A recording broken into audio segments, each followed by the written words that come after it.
Hey everybody, what's up and welcome back to today's video guys. And today guys, I'm going to go ahead and be showing you how to go ahead and create a listing on your Etsy shop.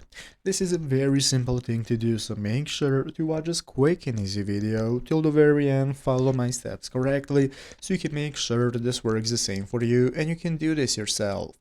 But yeah guys, let's get straight into it.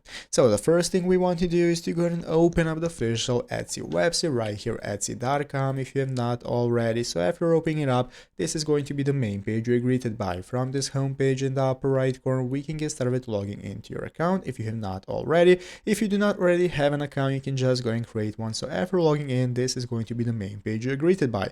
From this home page, we can go and open up our shop manager in the upper right corner. This is what's going to help us set up our shop. If you do not already have a shop set up, you can use the shop manager to set up your store, input the name, payment options, and so on. All of that is going to be available right here. If you have already set up your store, you're going to go and be able to access your store settings and the listings options by the shop manager. So now we can go and take a look at this Etsy Help Center article on how to create a listing. So basically guys, to create a listing on Etsy.com, you're going to go into shop manager just like I explained to you, and then you're going to select your listings. Once you open up your listings, you're going to click the add a listing button. This is going to enable you to go and create a new listing. So you're going to fill in the relevant information and the listing creation form, such as the name, price, and so on. And once you're finished, you're going to select publish. So then the listing is now going to be live in your shop and people are going to be available to order items from your listings that you put up in your shop. And that is how it's done. So I hope this video was helpful. If it was, make sure to leave a like, subscribe to the channel. Thanks for watching. Take care and bye.